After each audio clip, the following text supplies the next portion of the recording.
Hey, everybody. Thanks for being here. Welcome to Incorruptible Mass. Our mission here is to really help you understand state politics. So we cover why it is so broken, what we could have if we fixed it, and how you can get involved. So today we are talking about drugs, specifically cannabis. And we have an amazing guest today, Shaleen Title. Let me first let our regulars say who they are, and we'll save the best for last. So Jonathan Cohn. Yeah, Jonathan Cohn, he, him, his, kind of an activist based in Boston for progressive issue and electoral work here in Massachusetts. And Jordan Berg Powers. Jordan Berg Powers, I also use he, him, his, an activist based out of the Worcester area. I am Anna Callahan, she, her, coming at you from Medford. And yeah, we have Shaleen Title, who is the co-founder of the Parabola Center. Before you even introduce yourself, I love the quote on your site that says cannabis policy for people, not corporations. Shaleen, tell us a little bit about who you are and what you do. Thank you. I just want to say first that I love your show. It's such a good balance of venting that I find really cathartic and then optimistic what we can do. It's just a very hard balance to pull off. So let me compliment you on that. So my name is Shaleen Title. I'm also an activist, primarily in drug policy and marijuana. I've been doing that for about 20 years. And I spent from 2017 to 2020 as a regulator for the Cannabis Control Commission, implementing marijuana legalization in Massachusetts. Whew, amazing. So we would love to dig kind of a little more deeply into this legislation here in Massachusetts. Tell us a little bit about where are we right now legally on cannabis?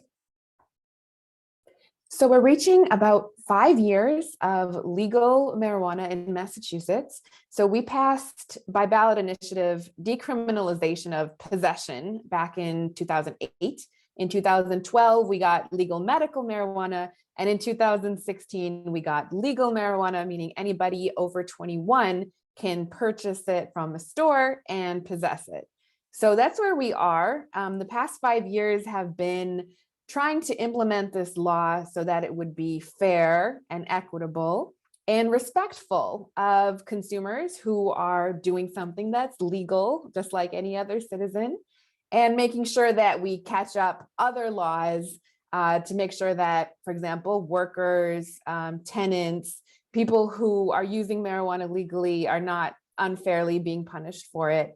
So that's where we've been focused on. I think we have a long way to go. And of course, marijuana is still federally illegal. So that leads to a lot of inconsistency between state and federal law that we try and find fixes for. Yeah. And so you said that it passed in 2015 by a ballot question. And can you tell us a little bit about what has happened? So it passes by ballot question in 2016, thanks, Jonathan, that passes by ballot question. And then that still a ton of legislation has to be written and all the details worked out. So how has the state legislature been doing in terms of working out that the thing that obviously the people of Massachusetts want?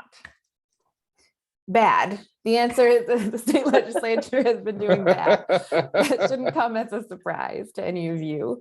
I will say, so this was written, the initiative was written in 2015, it passed in 2016.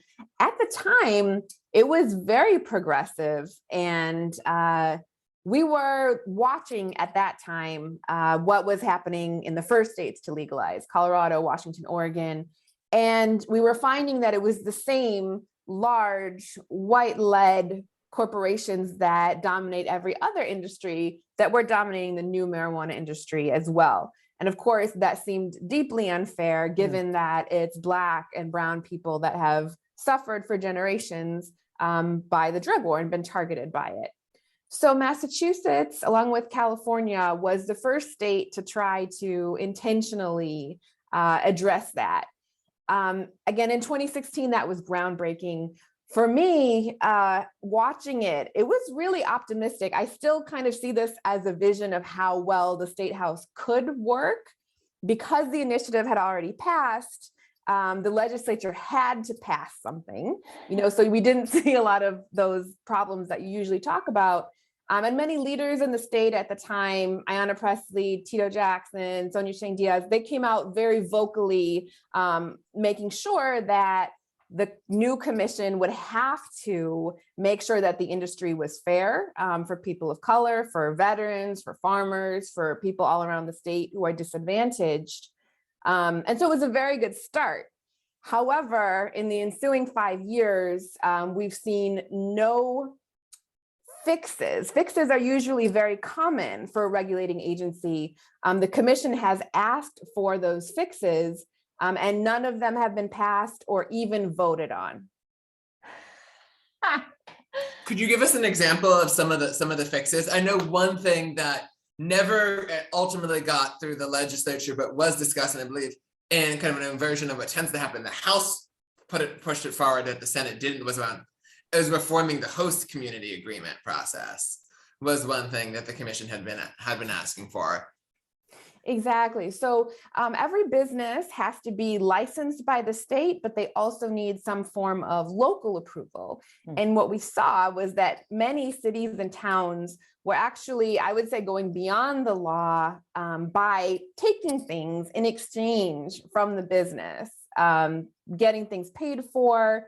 And it was very unfair because smaller businesses, minority-owned businesses that this law was meant to protect, they can't compete, and they can't pay what the cities and towns were asking for.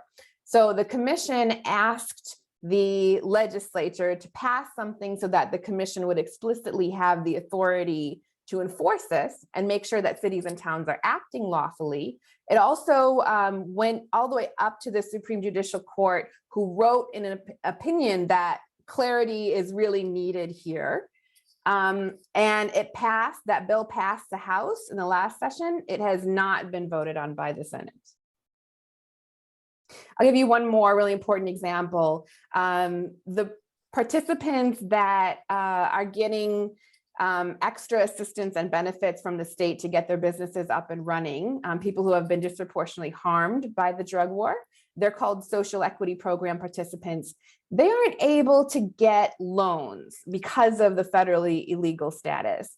And so the only people who can go through this process successfully are people who can get money from friends and family. So you can imagine, it's a very privileged group.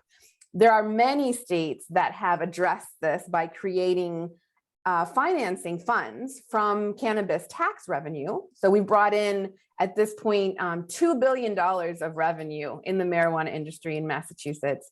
There's a 20% tax. So there's plenty of money for a fund like this. Many other states have it. And so that would be a really good bill to pass. It's another thing the commission has explicitly asked for, and it's another thing that the state legislature has not taken up. Sorry, if you're listening on the podcast, you can't see us all shaking our heads at disappointment. Yeah. So it sounds like, the bill, they were kind of forced to do it right by the people, but they've just fallen down totally on the basic implementation. Once you get into something, that's when you see what actually happens, and it's very normal to have to update these things based upon what you see on the ground. So as well as one thing I'll just tag into that as well, that I know that you've talked about, is how the world of policy has changed since 2016 and 2017, and that as people who exist in kind of a progressive political space, there's a central position that what we're talking about progressive policy in any year should be in advance of what it was 5 years ago. That there should be no stasis when it comes to policy making, that both kind of in terms of being able to respond dynamically and equitably to what exists in the real world. That's so true. It's been really embarrassing, honestly, because I didn't pay that much attention to Massachusetts politics. I'd been working on marijuana. And so what I saw in 2016, I did not realize was such an anomaly. And these past 5 years, we've seen us just being stuck in this time warp, not moving forward, not being progressive, in accordance with our reputation. But I do appreciate the opportunity to talk about this because the fixes are really simple. And we have seen, especially in marijuana, so many little wins. And I think, and big wins across the country. And I think the theory of change is really podcasts like this, where you can just break down for people long-term, the changes that we need to make and how we can do it. And then short-term, how we can get around how messed up everything is. And then the second piece, I think, is really making the issue understandable for people who don't have time to pay attention to every single issue. I've written a paper on this with Ohio State University that just breaks down the social equity and social justice issues with marijuana legalization in 10 pages, really straightforward, what fixes we could have. And then I think the third and maybe most important thing is just celebrating our wins and having fun making change, which is what we really try to do in drug policy, because if you don't have fun and celebrate your wins, you're going to lose your motivation long term. Yeah. And I think it's important, I think it's important to touch upon why go backwards a little bit about how we got here. I've said on this podcast before that my first interactions with the police were around the age my daughter currently is, 8 years old. And, it was pretty regular that my friends were having pot put in our pockets. People were, the police would just use it as a pretense to, harass young Black kids. And so, were it not that my father is a lawyer, that I sort of knew some things, that I could talk my way out of these things, but most of my friends were not as lucky. And so if you had the misfortune of being Black in America in the 80s and 90s, it was a really bad time. Not that it's miles better, but, when we were really going out of our way to try the so-called super predator myth of young Black males, there was a real attempt to try to get Black and brown kids into the criminal justice system in any way possible. And so it's important to note that the reason that we need these policies to even out, while also being excited that adults can just be adults and let them sort of make their own decisions about their lives, is to fix the real harm that was done, and in policy that was created at a time where drug use was going down in the Black community, where its usage ultimately was even with our white counterparts, but we were being over policed for it. We were being arrested for it. It was being used as a pretense for harassment, and ultimately incarceration. And I think also importantly to note, it is still the only thing the police do. People think the police do other things, but they're not geared to do anything except ticket crime once it happens and go after drugs. They don't do anything else. They literally barely do. They don't, if you are a victim of a homicide, you may get some resources towards you, but that's basically it. Otherwise, our police forces are entirely based around policing drug usage. And so in that context, I think it's important to note that when we are structuring how we build out this thing, we need to structure it in a way that recognizes the real harm that was done in my lifetime among all the people I knew and all the people who have similar stories. Yeah, and not that any policy could ever make up for that.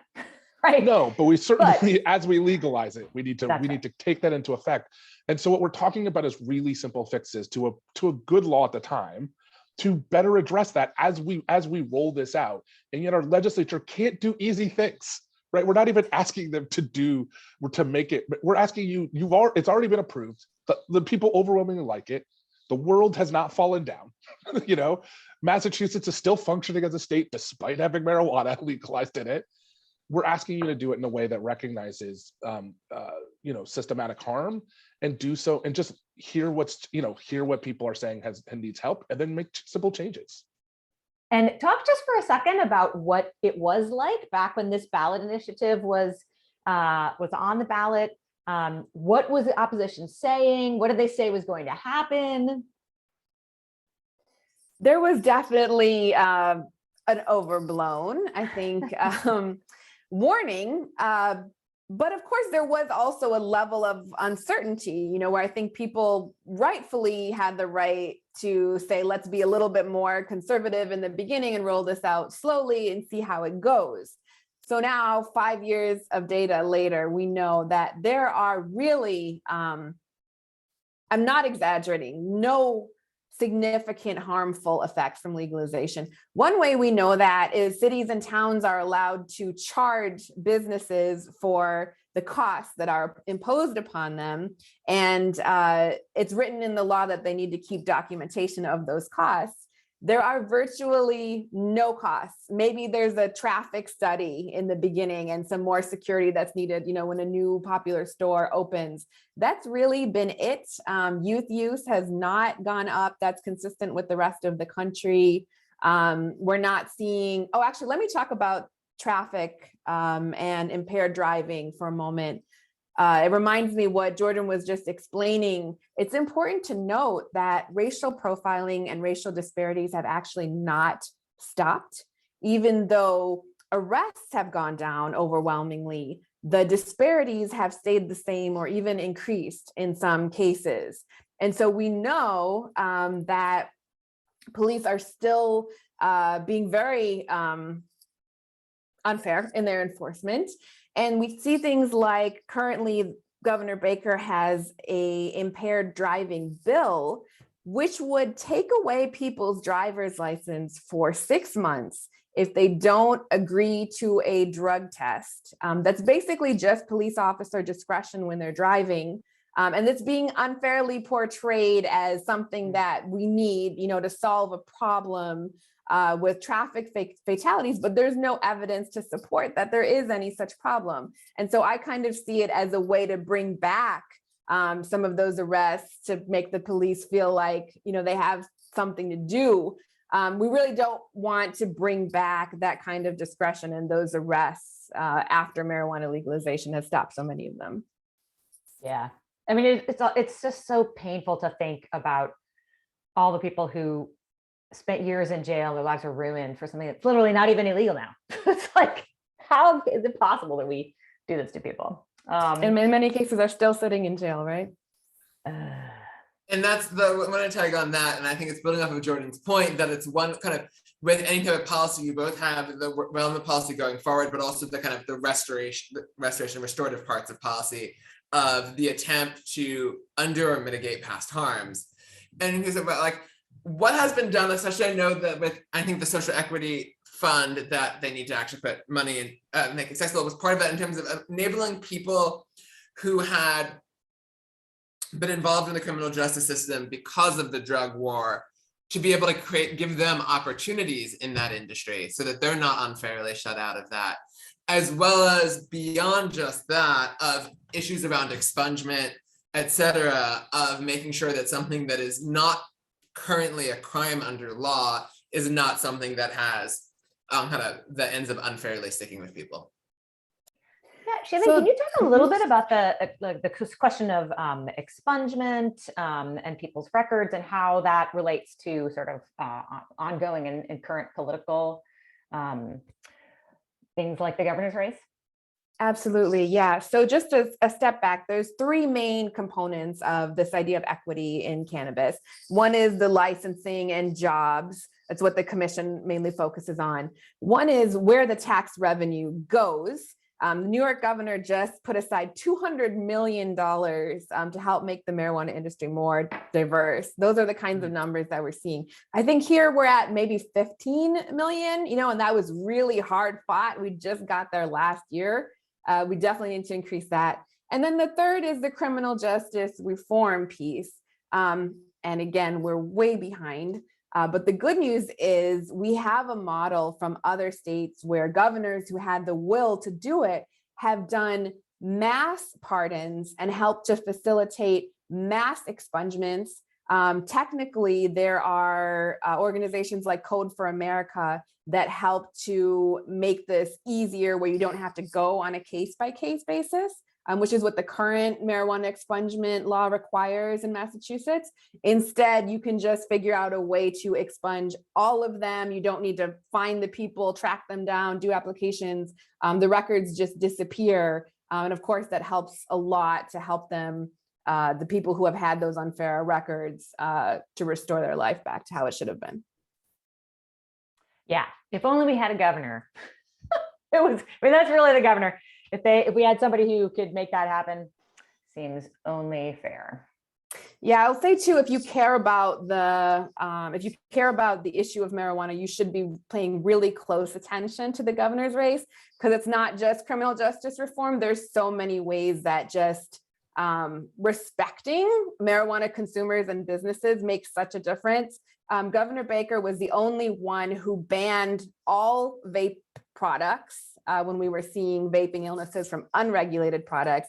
He was the only one that didn't consider marijuana to be an essential business during the initial lockdowns. There's all of these ways that the governor's discretion makes a huge difference. Yeah. Can you talk a little bit about how Massachusetts fits into sort of the national movement for getting marijuana legalized nationally? Yes, this is actually the main purpose of Parabola Center, my drug policy think tank at the moment, because I'm actually quite concerned about federal legalization coming and us not being prepared for it, us meaning all of the states that have legalized cannabis. The problem is the way that federal legalization is being talked about right now. We're expecting it to fix a lot of problems that I don't think that it would fix. And our experience in the state, at the state level, has shown us that if you don't intentionally address criminal justice reform, businesses, jobs, and you don't make things fair, it's very hard to go back and do that. I think that would likely happen at the federal level as well. And then we have an additional problem, which my next paper is on, which is that I think the monopolization of the industry would be very likely once federal legalization passes, which would undo all of the hard work that we've done in Massachusetts and all of the fragile progress that we have supporting smaller, disadvantaged, or local businesses. So nationally, big picture, it's good news that federal legalization is coming, but we have to be very intentional about making sure that it's a good law, because we won't be able to go back and fix it if we don't like how it looks after a few years. I think that's a really good framework. It reminds me, this is a different issue, but it reminds me of when I was in undergrad, and it was when green building standards were becoming more of a thing. And Georgetown had buildings that they weren't planning to get LEED certification for. And they're like, oh, we actually want this now. And it becomes this, like, the amount of work, if you're not, and like how much better it is with policy, like from an equity grounds, if you go into it wanting to build an equity framework, that is much easier, it is much cleaner, it is much more effective than having to go after or far into something and then figure out how to graft that onto a system that wasn't designed with that in mind. I think it's important to note too, the undercurrent to it. The two things I think about when I to agree with you, Shaleen, is that John Boehner, the former Republican head of the House of Representatives, is now running basically warehousing of money among rich people to sort of hit the ground running when legalization happens to quickly monopolize, and that there are attempts before the industry has even been legalized to create monopolies, right? There is a rush right now to have your money in the right pot to centralize it and to sort of destroy that localization possibilities. And, you know, and while we're seeing some really great work on equity in Massachusetts, you will also notice that there are chains that have moved in, and that these are chains connected to some of those big businesses, some celebrities, right? There's already people with money being made richer by this process. So I think unless we are clear about that from the get-go, we should know that it will be like many of the other things, and they're not waiting around, right? Like they're not just waiting like, oh, we'll wait for it to pass and then we'll figure out how to make money off of it, right? Like they've already started to line up how to make sure that they benefit from a system that they've, they're like John Boehner, Republicans are in power partially exploiting this, right? They are using Black and brown bodies as a way to fearmonger white voters into voting for them, and then to make money on the back end is such a perverse reality that it makes me, it's sort of hard to believe we live in that world, but we do. That's absolutely right. But if I want to say one great thing about what Massachusetts has done, they have actually done a fantastic job setting limits so that one company can't own more than 3 stores. So John Boehner's company only has 3 stores in Massachusetts. They were caught trying to have more. They were fined. They had to get rid of those. And a lot of those big companies have just left Massachusetts. They're like, it's too much of a headache. We're not going to deal with the state, which I'm very proud of. That's fantastic. That's fantastic. Ooh. And can you just say a little word about how passing these bills in one state and in another state is really a roadmap for getting legislation passed nationally?